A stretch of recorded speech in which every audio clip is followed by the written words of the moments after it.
오늘 은혜 받으실 말씀은 골로새서 1장 25절부터 27절입니다. 골로새서 1장 25절에서 27절, 신약 성경 324페이지,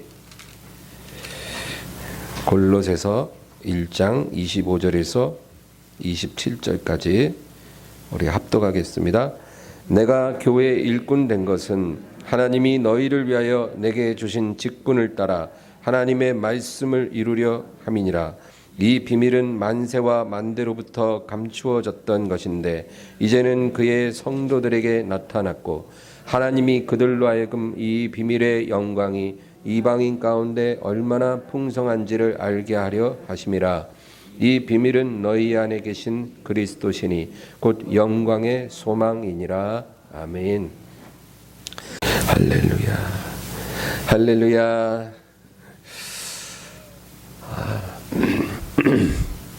요즘에 너무 날씨가 추워서 엊그제는 저희 집에 온수가 안 나왔어요.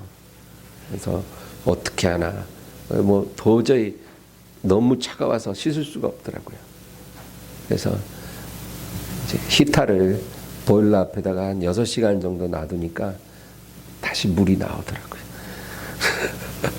예, 이런 경험이 없었는데 날씨가 워낙 추우니까 그렇습니다. 여러분 집은 안녕하신가요? 교회에 오면 이렇게 바닥 난방이 아니라서 이 다리가 많이 추울 거예요. 여러분 두꺼운 양말 신으시고 내복 입으시고 오시기 바랍니다. 별다른 방법이 없더라고요. 그리고 하나님의 은혜로 데피시기를 바랍니다. 오늘 본문은 바울 사도가 말을 합니다. 25절에 내가 교회의 일꾼 된 것은 하나님이 너희를 위하여 내게 주신 직분을 따라 하나님의 말씀을 이루려 함이니라. 하나님이 너희를 위하여 내게 주신 직분을 따라 하나님의 말씀을 이루려 함이니라. 그 이 말이 무슨 말이냐면 나의 사명은 하나님의 말씀을 이루는 것이다. 그러니까 말씀을 이룬다는 것은 말씀을 드러낸다 그 말이에요. 감추어졌던 것을 드러낸다. 그러므로 여러분 하나님의 말씀을 드러내는 것이 참 중요합니다. 비밀과 같은 것을 우리가 깨달을 수 있도록 하나님이 말씀을 드러내시는 게 그게 은혜거든요. 그래서 그 다음 절 쭉 보면 우리 26절, 27절 다시 읽어볼까요? 이 비밀은 만세와 만대로부터 감추어졌던 것인데 이제는 그의 성도들에게 나타났고 하나님이 그들로 하여금 그 비밀의 영광이 이방인 가운데 얼마나 풍성한지를 알게 하려 하심이라. 이 비밀은 너희 안에 계신 그리스도시니 곧 영광의 소망이니라. 아멘. 비밀이라는 말이 몇 번 나오는지 모르겠어요. 이 비밀은 만세와 만대로부터 감추어졌던 것인데 나타났고 하나님이 그들로 하여금 이 비밀의 영광이 이방인 가운데 얼마나 풍성한지를 알게 하려 하심이라.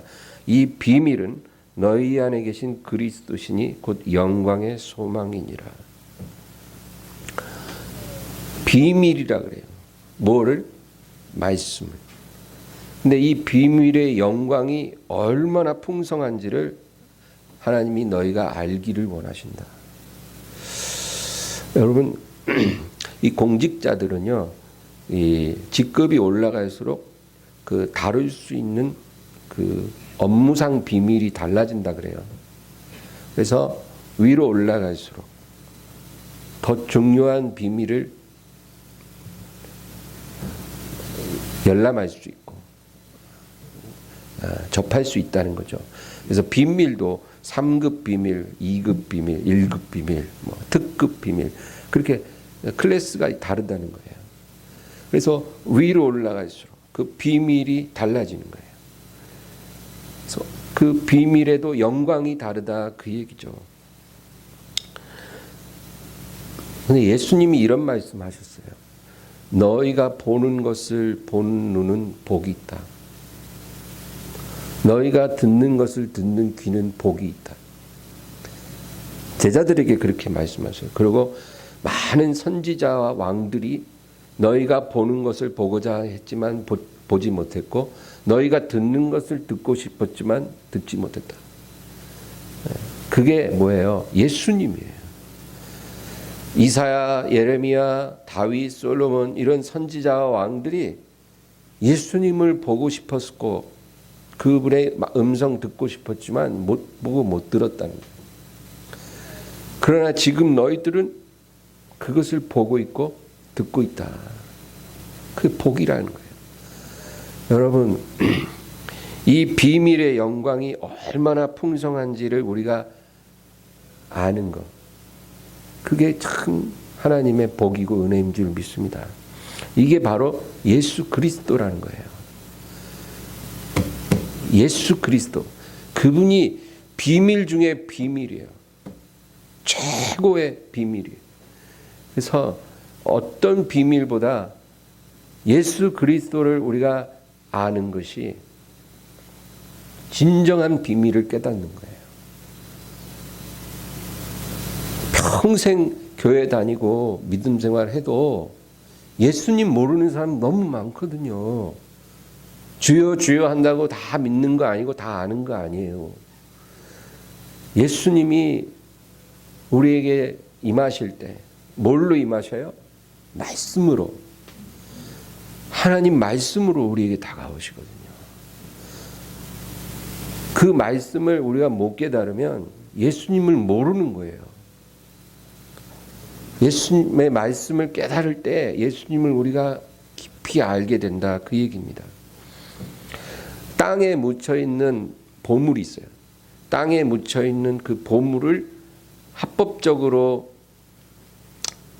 캐는 것을 발굴이라 그러고, 불법적으로 캐는 걸 도굴이라 그러죠. 그래서 그 보물을 캐러 다니는 사람들이 많대요.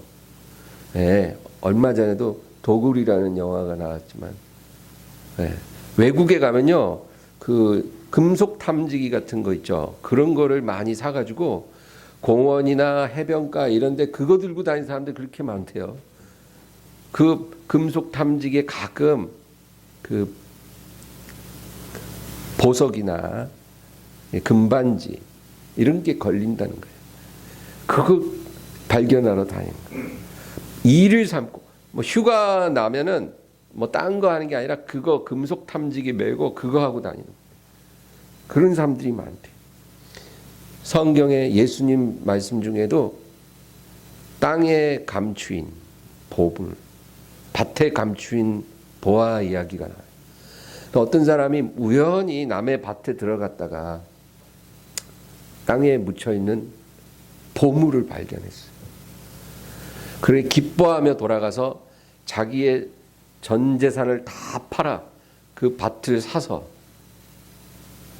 그렇죠? 우리라도 똑같이 행동했을 거예요. 불법적으로 그걸 캐가면 안 되니까 일단 그 밭을 소유한 후에 그 안에 감춘 이제 보물을 캐는 거죠. 그런 얘기가 나와요. 예수님의 말씀 가운데 그 얘기를 하셔요. 왜 그 말씀 하셨는지 아세요? 바로 너희 앞에 있는 인자가 바로 그 보물 중에 보물이니라. 그거예요. 평생 여러분 우리 인생 동안 뭐 3번은 꼭 부자 될 기회가 있다 그러고, 그렇죠? 성공할 기회가 있다 그럽니다. 아마 여러분들도 성공하고 부자 될 기회를 몇 번 놓쳤을 수도 있어요. 이제까지. 그때 내가 선택을 잘했더라면.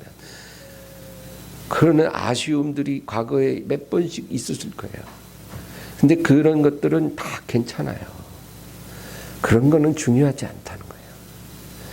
그런데 보물 중에 보물 되신 분, 그분을 못 발견한 인생은, 그 인생은 그냥 실패자예요. 처절한 패배자예요. 이 세상 살면서 남들처럼 좋은 집 못 살고 좋은 그런 부유한 삶을 살지 못했을지라도 보물의 보물 대신 예수님을 제대로 발견한 그 사람은, 여러분, 그 사람이 승리자인 줄 믿습니다. 로또 1등에 뭐 몇 번 당첨된 그런 기이한 인생도 신문에서 봤지만, 로또 1등에 10번 당첨된 것보다 예수님 만나서 영원한 생명을 얻는 것이 진짜 로또예요. 저와 여러분은 그 은혜를 이미 받았고, 그리고 그 은혜가 얼마나 풍성한 것인지 장차 우리가 주님 앞에 서게 될 때 알게 될 것입니다. 우리 마음 속에 들어오신 그리스도가 진짜 보물이다. 오늘 말씀이 그 얘기하고 있는 거예요. 27절에 보면 하나님이 그들로 하여금 이 비밀의 영광이 이방인 가운데 얼마나 풍성한지를 알게 하려 하심이라. 이 비밀은 너희 안에 계신 그리스도시니 곧 영광의 소망이니라.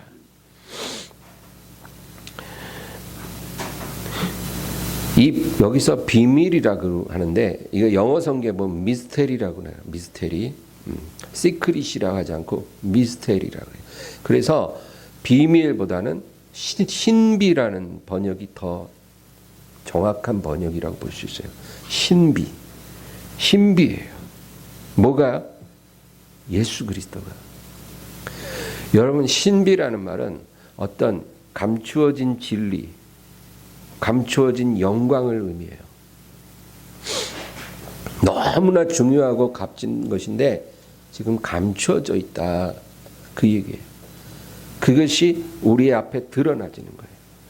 우리가 발견하는 게 아니라 하나님이 때가 참에 그 신비를 우리 앞에 드러내 주신 거예요. 그래서 우리가 그 신비로우신 예수님을 우리가 알게 되고 믿게 됐다, 그 말이에요. 그럼 오늘 저는 우리 말씀 나누기 전에 잠언서 3장 한번 찾아볼까요? 잠언서 3장, 구약 성경에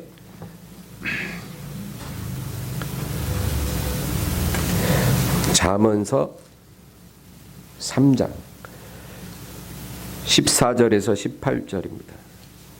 잠언서 3장 14절에서 18절 우리 다 같이 읽습니다. 이는 지혜를 얻는 것이 은을 얻는 것보다 낫고 그 이익이 정금보다 나음이니라. 지혜는 진주보다 귀하니 내가 사모하는 모든 것으로도 이에 비교할 수 없도다. 그의 오른손에는 장수가 있고 그의 왼손에는 부귀가 있나니 그 길은 즐거운 길이요 그의 지름길은 다 평강이니라. 지혜는 그 얻은 자에게 생명나무라. 지혜를 가진 자는 복되도다. 아멘. 잠언이나 전도서에 보면 지혜에 대해서 얘기를 많이 해요. 이 지혜가 뭐냐면 바로 예수 그리스도를 말하는 거예요. 구약 시대에는 예수님이 직접적으로 계시되지 않았기 때문에 지혜라고 표현을 하는 거예요. 이 지혜가 바로 예수님을 말하는데 오늘 여기 뭐라 그래요? 솔로몬이 뭐라 그래요?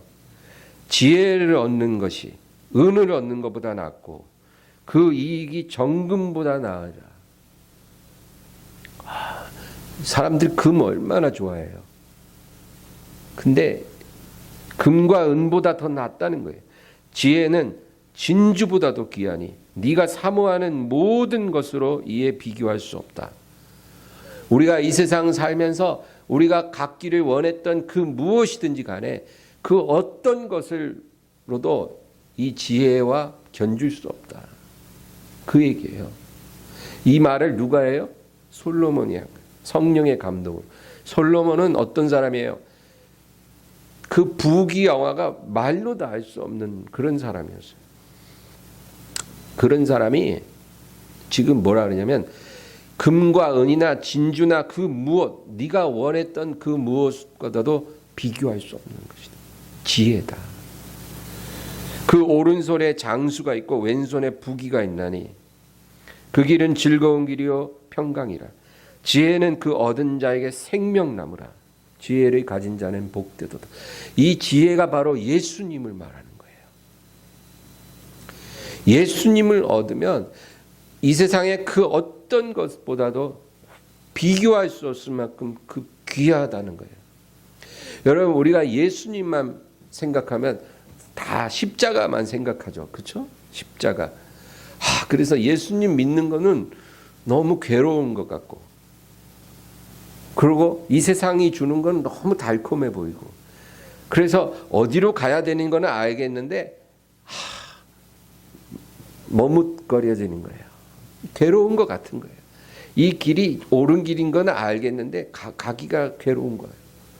세상이 주는 거는 너무도 달콤해 보이고, 주님 믿는 것도 좋지만 저 부자 한번 돼보고 싶어요. 주님 믿는 것도 좋지만 저 세상에서 한번 꿈을 이뤄보고 싶어요. 저 성공해보고 싶어요. 이런 마음이 왜 없겠어요? 우리한테 다 있어요. 근데 여러분, 성경이 뭐라 그러냐면 금과 은과 진주보다도 더 값지고 무엇과도 비교할 수 없는 것이다. 오른손에는 장수가 있고, 장수 뭔지 아시죠? 오래 사는 거, 건강하게 오래 사는 거. 왼손에는 부귀가 있다는 거. 그러니까 예수님을 얻는 것이 부귀 장수를 잃어버리는 게 아니라는 거예요. 예수님 안에 그건 다 딸려온다는 거예요. 그러면 우리가 그걸 오해해갖고 그러면 예수 믿으면 부자 될 수 있는 거예요? 예수 믿으면 100세 인생 살 수 있는 거예요? 예수님이 우리에게 약속하신 때가 있어요. 그분이 오셔서 다스리는 그때, 그분의 나라가 완성될 때, 그때 우리에게 이 모든 것을 더해 준다는 거예요. 그러니까 그냥 나만 믿으면 가난해도 참을 수 있지, 이게 아니에요, 여러분. 주님이 우리에게 궁극적으로 예비해 주신 거는 주님 안에서 모든 것을 예비하신 거예요. 그러므로 여러분, 주님께 우리 마음을 드리는 것이 중요해요. 주님을 만나는 게 중요해요.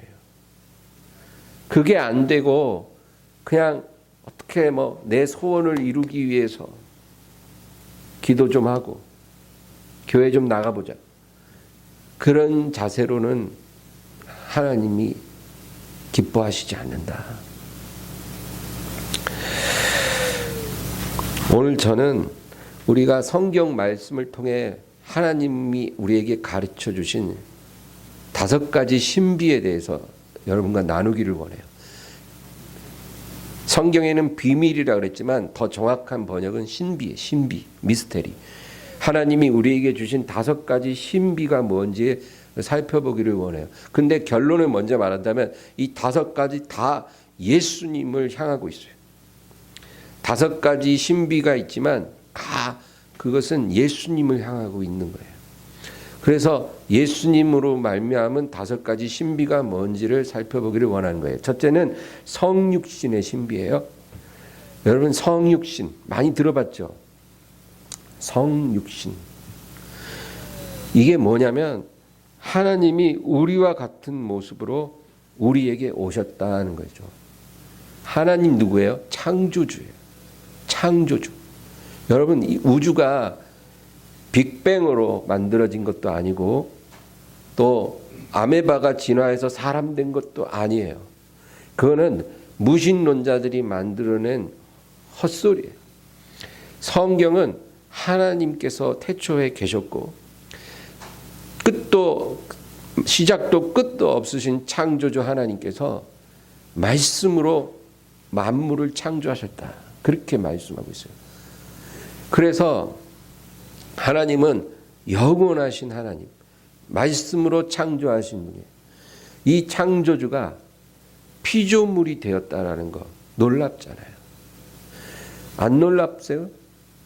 이 사실이 너무나 기이하잖아요. 창조주가 말씀으로 모든 걸 창조했어요. 그 중에 사람은 가장 귀한 피조물이에요.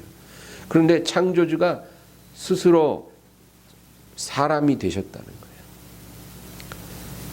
이 세상에 오셔서 우리와 함께 거하셨다는 거예요. 우리와 똑같은 육체를 입고 우리와 함께 계셨었다. 이게 성육신이에요. 그래서 예수님 뭐라 그래요? 나를 본 자는 아버지를 보았거늘 어찌하여 아버지를 보이라 하느냐.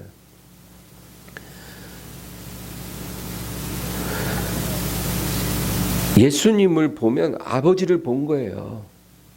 아버지 따로 볼 게 없다는 거예요. 바로 예수님을 통해서 아버지를 보는 거예요. 예수님과 아버지는 하나예요. 하나님 아버지와 예수 그리스도는 하나예요. 그래서 하나님께서 예수 그리스도를 통해 우리에게 오셨다 그 말이에요. 목수 요셉, 나사렛의 목수였던 요셉이 어느 날 꿈을 꿨어요. 근데 천사가 꿈의 현몽에서 뭐라 그러냐면 보라 처녀가 잉태하여 아들을 낳을 것이요 그 이름을 임마누엘이라 하리라 하셨으니 이를 번역한즉 하나님이 우리와 함께 계시다 함이라. 임마누엘, 이건 예수의 또 다른 이름이에요. 임마누엘이라는 말은 하나님이 우리와 함께 계시다. 하나님이 하늘에 계셔야 되는데 우리와 함께 계시다. 그게 임마누엘. 그래서 여러분 하나님이 예수 그리스도를 통해 이 땅에 오셨다는 그게 놀라운 신비예요. 그런데 여기서 끝나는 게 아니라 갈보리 십자가까지 연결이 돼요. 그래서 육신으로 오신 하나님이 우리와 함께 계셨을 뿐 아니라 십자가에 못 박히셨다. 왜? 그분을 온전히 드러내고 싶으셨어요. 하나님이 어떤 분인가를 우리에게 알리고 싶으셨어요. 그래서 가장 강력한 방법이 십자가예요. 그 십자가에 하나님이 다 표현되어 있는 거예요. 하나님이 어떤 분인가가 그 십자가에 다 들어있어요. 죄를 용서하실 수 없는 하나님인데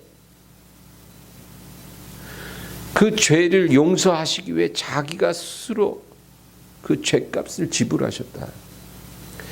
여러분 이게 믿어진다면 구원이 임하는 거예요. 이게 믿어지면 구원받은 거예요. 이게 안 믿어지면 구원을 못 받은 거예요. 교회에 와서 앉아있다고 천국 가는 게 아니에요. 이게 믿어져야 천국 가는 거예요. 이게 믿어지고 그 예수님의 십자가 사건이 나를 위한 것이라는 게 믿어지면 구원 받았어요. 그러면 그 믿음을 잃어버리지 말기를 주의 이름으로 축원합니다. 그 믿음 붙잡고 천국 가는 거지 우리가 전 재산을 다 털어 가난한 사람 도와줬다고 천국 가는 거 아니에요. 전 재산 털어 가난한 사람 도와주는 거는 구원받은 사람이 하나님께 영광 돌리기 위해서 행동하는 것이 될 수는 있어도 그 행위가 우리를 구원으로 인도할 수는 없어요. 하나님이 우리를 장난감으로 만드신 게 아니에요. 이 지구상에 지금 80억이 살고 있대요. 80억이. 그러면 과거에 살다 죽은 사람까지 합치면 수백억이죠. 이 땅 위에 수백억의 인류가 살았는데 하나님은 한 분 하나님이기 때문에 그 하나님 보실 때 이 수백억의 인간은 얼마나 미약한 존재예요. 하나님이 보실 때 장난감 같을 수도 있어요. 그렇죠? 그럼 우리는 장난감으로 지어진 게 아니고 아들을 주고 살려야 되는 존재로 지으신 거예요. 아들을 대가로 지불하고 살려야만 하는 그런 존재로 우리를 창조하셨다는 사실. 그걸 믿어야 돼요. 그러면 그거 믿어지기 시작하면 내가 어떤 존재라는 게 다시 보이고 나 자신이 존귀하다는 거. 내가 존귀함 같이 다른 사람도 존귀하다는 거. 그거 우리가 알게 되는 거예요. 거기서 사랑이 시작되는 거예요. 그러나 이 사실이 안 믿어지면 어떻게 돼요? 그냥 인간은 아메바에서 진화돼서 침팬지 원숭이가 됐다가 원숭이가 사람 된 거야. 이 말을 믿기 시작하면요. 여러분 사람 목숨 아무렇지도 않게 그냥 죽여버릴 수 있어요. 사람은요. 우연히 만들어지지 않았어요. 하나님의 형상으로 만들어졌고 우리 한 사람 한 사람은 독생자를 값주고 구원한 그런 존재라는 거. 이거를 여러분 기억하기를 바랍니다. 두 번째 신비는 내주하심의 신비. 우리와 함께 하심. 우리 안에 거하시는 신비예요. 누가? 예수님이. 이게 신비라는 거예요. 오늘 본문에도 이 비밀은 너희 안에 계신 그리스도시니라 그러잖아요. 이 비밀은 너희 안에 계신 그리스도시라. 예수님 우리 안에 계신데 그게 비밀이래요. 그게 신비래요. 하나님께서 우리 안에 들어와 계시다. 어떻게 들어오실까요? 성령으로, 말씀으로 우리 안에 들어오시는 거예요. 성령과 말씀으로 우리 안에 들어와서 우리와 연합하고 우리와 동거하고 우리와 함께 먹고 마시고, 다시 말해서 하나님의 성품이 우리 안에 들어오셔서 우리의 성품과 함께 어우러지고 있는 거예요. 이게 신비라고 성경이 말씀합니다. 여러분, 하나님의 성품과 내 성품이 내 안에 함께 동거하면 어떤 일이 날까요? 처음엔 부딪혀요. 잘 안 맞아요. 그래서 교회 와서 은혜 받으면 너무 좋은데 또 생활 속에서 내 성품이 확 또 나오면 또 너무 우울하고 또 슬프고 그래요. 그래서 교회 와서 또 은혜 받으면 또 좋고, 이게 왔다 갔다 하잖아요. 왜 그런 줄 아세요? 내 성품과 하나님의 성품이 내 안에 함께 거하면서 자꾸 부딪히는 거예요. 너무 다르니까. 그래서 우리가 평생 동안 내 성품과 하나님의 성품이 함께 어우러지는 법을 배우는 거예요. 그게 신앙생활이에요. 그게 믿음의 길이라는 거예요. 근데 이거를 성경은 뭐라고 표현하냐면 부부와 같다는 거예요. 부부. 남편과 아내가 서로 남남으로 살다가 어떻게 만나 사랑하게 되고 부부가 되잖아요. 그럼 부부는 한 몸이에요. 한 몸이 된다는 게 쉬워요? 같이 살면서 너무너무 안 맞는 거예요. 서로가 막 부딪히는 거예요. 살아온 인생이 달라. 생각이 달라. 가치관이 달라. 생활 방식이 달라. 꿈이 달라. 소원이 달라. 하나부터 열까지 다 틀려. 누가 그러잖아요. 남편은 치약을 중간부터 짜고 아내는 치약을 뒤부터 밑에서부터 짜는데 그거 갖고 싸운다는 거예요. 하나부터 열까지 다 달라드는 거예요. 그런데 그 부부가 함께 살아가는 게 쉽겠냐고요. 그런데 평생을 같이 부부 생활을 하다 보면 점점 서로 닮아간다는 거죠. 그 신비가 바로 우리 안에 계신 예수님과 연합하고 동행하는 그 삶의 신비라는 거예요. 그런데 여러분, 여성들이 들으면 굉장히 기분 나쁘시겠지만 하나님이 여성을 지을 때 남자의 돕는 배필로 지으셨다. 성경은 말씀합니다. 그러니까 남자를 지으시고 혼자 있는 게 좋지 않으므로 돕는 배필을 또 지으셔서 남자에게 보내줘 주셨다. 그게 여자예요. 그래서 부부가 하나 된다. 그런데 예수님은 우리의 남편, 신랑이에요. 우리 안에 들어오신 예수님은 우리의 남편이라는 거예요. 그리고 우리는 그분의 아내요, 신부라는 거예요.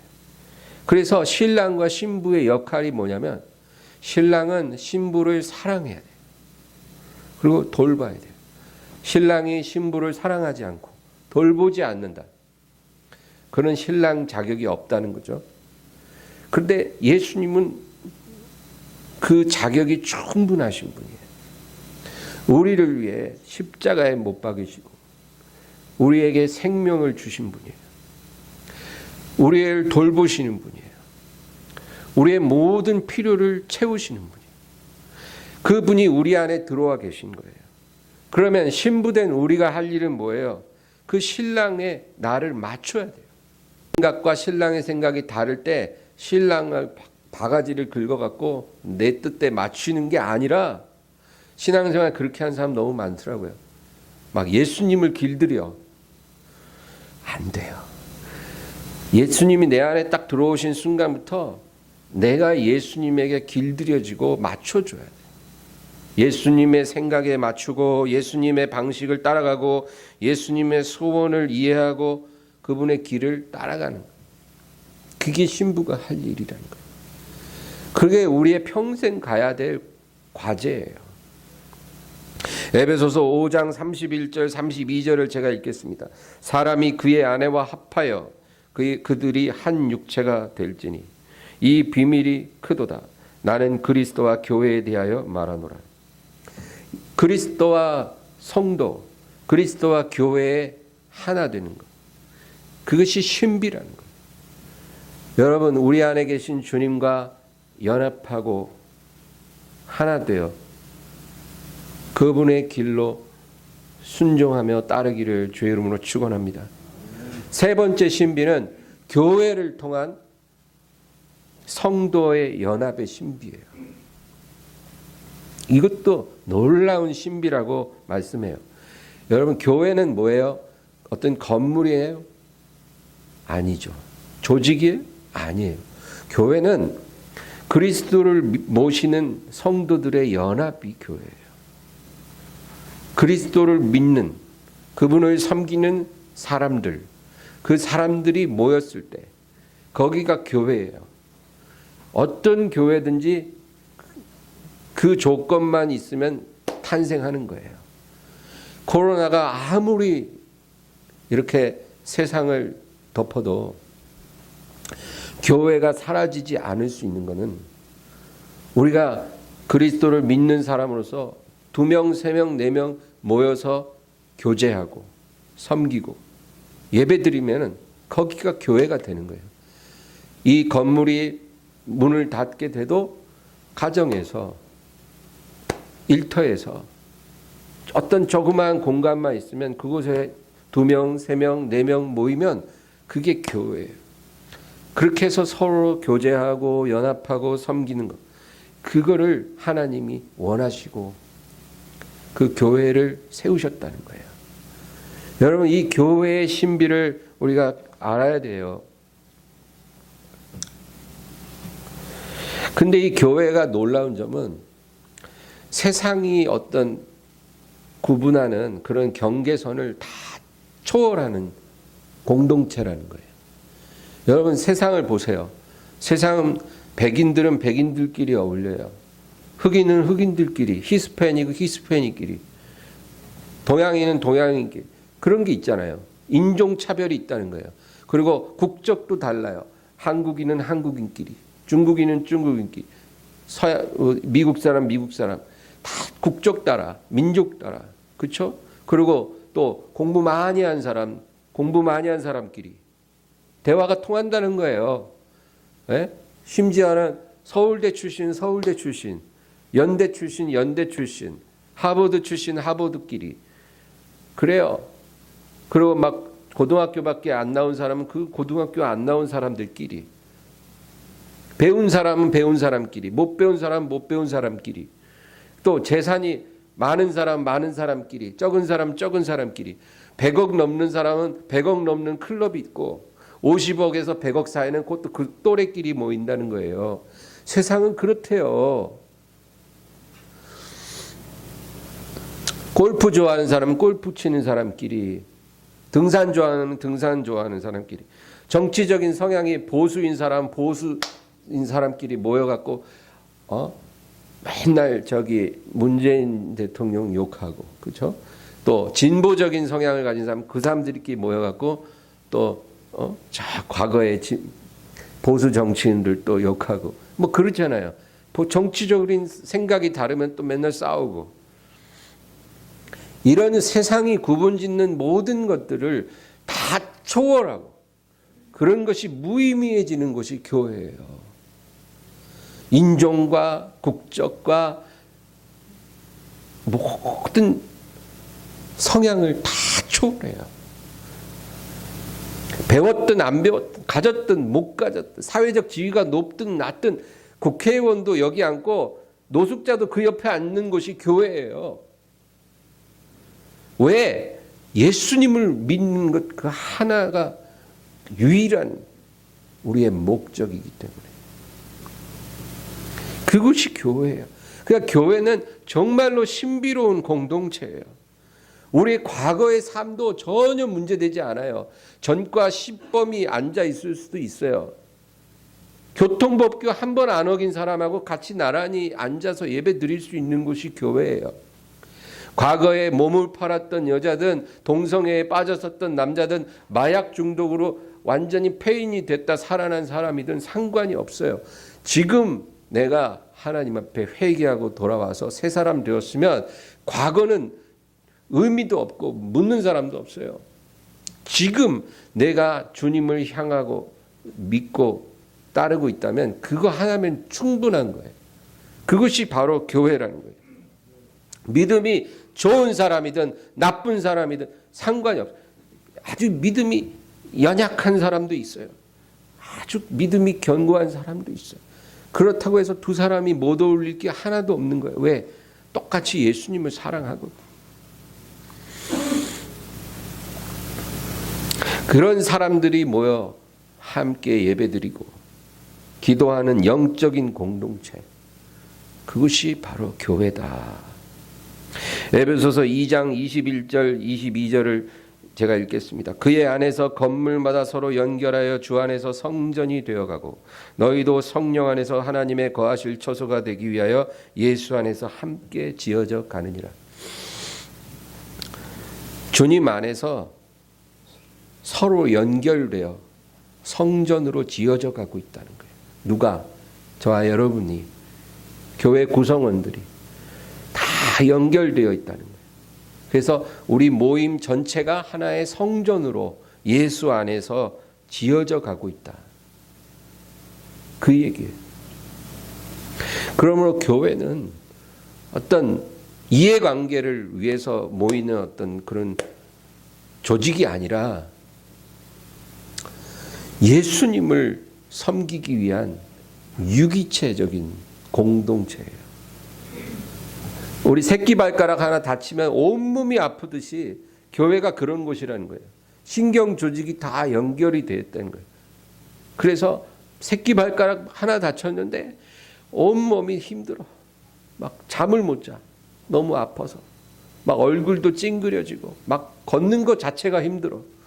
새끼발가락 하나 다쳤는데. 연결돼 있어요. 그런 유기체다. 무엇이? 교회가. 머리이신 예수님을 바치고 있는 몸인데 다 연결되어 있는 그런 신비로운 공동체가 바로 교회라는 거예요. 그래서 혼자 잘 믿으면 되지 왜 꼭 모여야 되냐, 만나야 되냐, 그럴 필요 뭐 있냐, 그냥 혼자 잘 믿으면 되지, 이렇게 말하는 사람들이 요즘 너무너무 많아요. 코로나 때문에 그런지 몰라도 왜 꼭 모이려고 그러냐, 왜 꼭 만나야 되냐, 집에서 예배 잘 드리고 기도하면 됐지, 집에서 성경 보고 집에서 기도하고 인터넷 예배 드리고 혼자 믿으면 되지, 뭐 그렇게 모여서 맨날 모여서 싸우기만 하더만, 이렇게 말을 하지만 성경은 이 교회는 예수 그리스도를 모시는 성도들의 영적 공동체라고 분명히 말씀하고 있어요. 그래서 독고다이 성도는 있을 수 없다. 예수 안에서 신령한 공동체로서 하나님이 우리를 부르셨다라는 거예요. 여러분이 이제까지 여러 교회를 다녔을 거예요.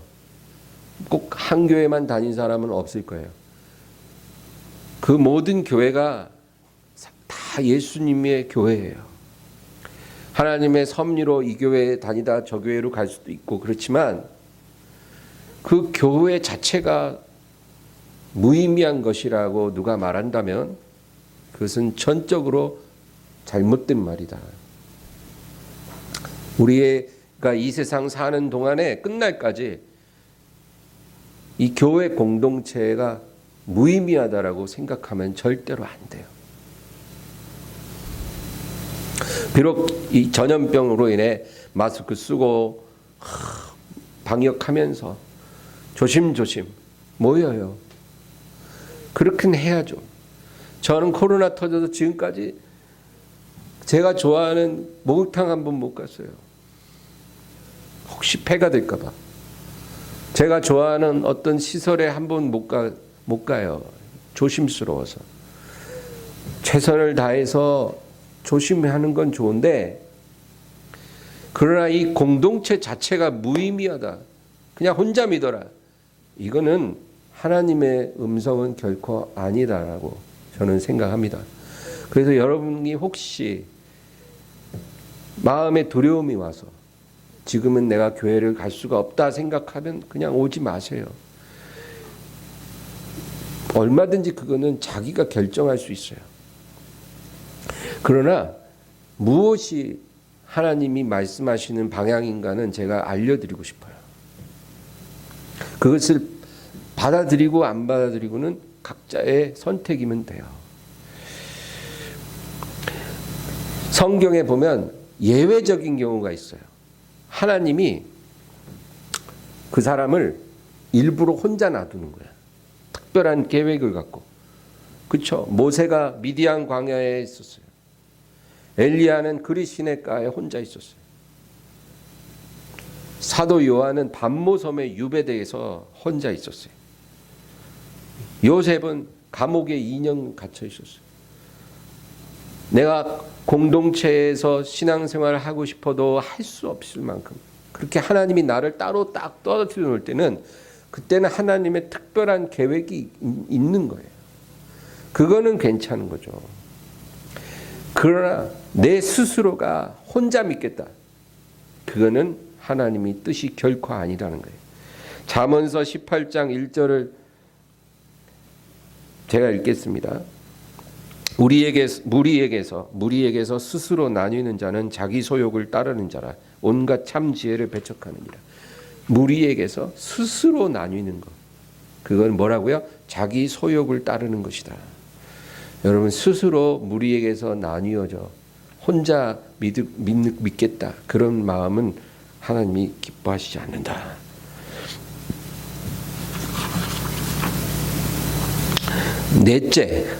네 번째 신비에 대해서 말씀드릴게요. 살아있는 성도들의 변화되는 신비입니다. 살아있는 성도들이 변화받는 날이 와요. 그것이 놀라운 신비다.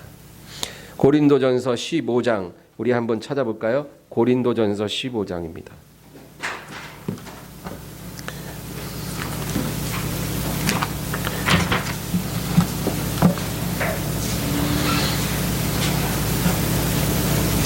고린도전서 15장 51절 52절 15장 51, 52 다 같이 읽습니다.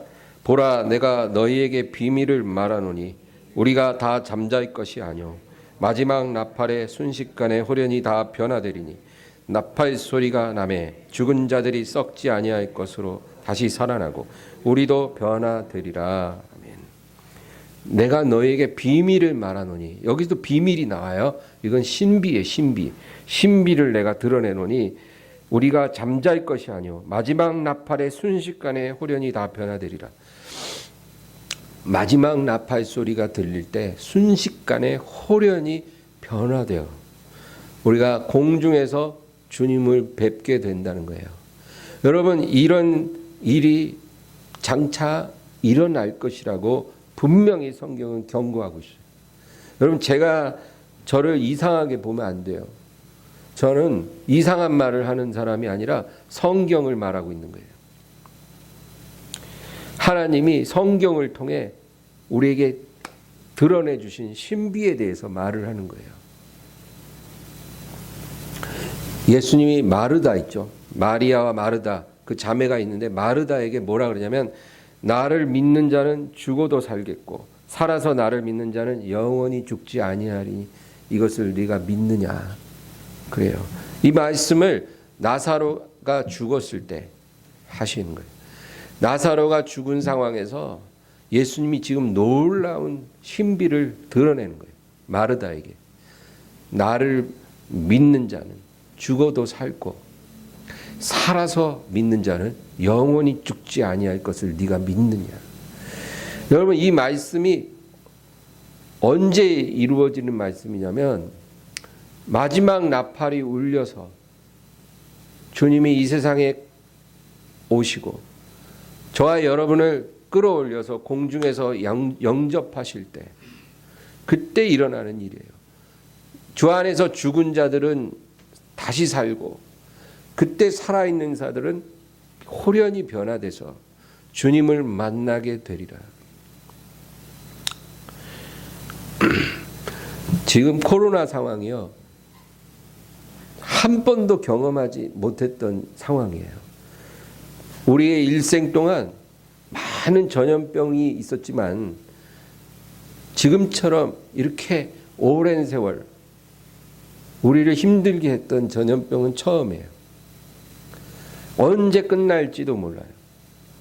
그래서 한 번도 경험해 보지 않은 이런 상황을 우리가 지금 겪고 있는 거죠. 여러분, 그러나 오늘 이 지금 말씀하는 살아있는 성도들이 변화되는 신비는요, 역사상 처음 일어나는 신비가 될 거예요. 그런 사건이 된다는 거예요. 그런 일이 우리 앞에 놓여져 있어요.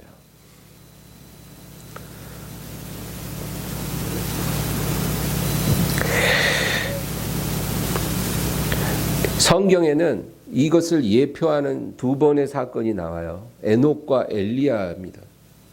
에녹이라는 사람은 창세기에 나오는 사람인데 노아의 할아버지예요. 노아의 할아버지. 노아의 할아버지가 에녹인데 이 에녹은 365세를 살았어요. 근데 그 당시에는 사람들 보통 900년 이상을 살았던 시대인데 이 에녹만 365세를 살았어요. 그런데 그가 자연사한 게 아니라 하나님이 에녹을 그냥 데려가 버렸어요. 사라져 버렸어요. 실종. 그냥 에녹이 없어진 거예요. 그래서 더 이상 세상에 있지 않았다. 그래서 이 사건이 장차 우리에게 일어날 그 사건을 예표하는 거예요. 그런 일이 일어날 수 있다라는 걸 하나님이 우리에게 가르쳐 주는 거예요. 그 다음에 엘리야가 그래요. 엘리야 선지자가 그렇게 하나님께 쓰임 받더니 어느 날 불말과 불병거에 이끌려 하늘로 올라갔다가 성경에 기록되는데 사라진 거예요. 엘리야는 죽음을 경험하지 않고 사라졌어요. 성경에 이 두 사건이 있는 것은 장차 우리에게 일어날 한 사건을 하나님이 예표해 주시는 거예요. 그런데 장차 일어날 그 사건은 수만 명이 사라지는 사건이 될 거예요. 그날이 언제 있을지 알 수 없으니 너희는 준비하고 깨어 있으라. 두 사람이 밭에서 일을 하고 있는데 한 사람은 사라질 것이고 두 사람이 한 침대에 자고 있는데 한 사람은 사라질 것이고 그러니 너희는 깨어 있으라. 예수님 안에 거하라 그 말이에요. 마지막 다섯 번째, 예수님이 직접 통치하실 나라의 신비를 성경이 말씀하고 있어요. 여러분, 주님의 나라라 그러면 우리가 그냥 흰옷 입고 하늘나라에서 막 노래 부르고 그런 걸 생각하잖아요. 그게 주님의 나라가 아니에요. 주님의 나라가 임하면 아주 실제적으로 주님께서 우리에게 오셔서 왕이 되어 주시고 다스리시는 나라예요. 그래서 이 땅에서 사는 삶보다도 더 영광되고 실제적인 그러한 삶을 우리에게 허락하신다는 거예요. 그게 주님의 나라예요. 그러니까 우리가 그때 가면 투표할 일이 없어요. 왜? 주님께서 왕이 되시고 영원히 다스리시기 때문에 투표할 일도 없고 촛불 들고 시위할 일도 없어요. 사랑과 정의가 온전히 우리에게 임하는 나라가 될 거예요. 어떠한 불만도 있을 수 없고 그때는 주님을 경외하는 사람들이 그 나라의 주인이 될 거예요. 불법적으로 거주하던 모든 사람들은 다 쫓겨날 거예요. 이 땅에 그것이 이루어진다라고 성경이 분명히 말하고 있다는 거예요.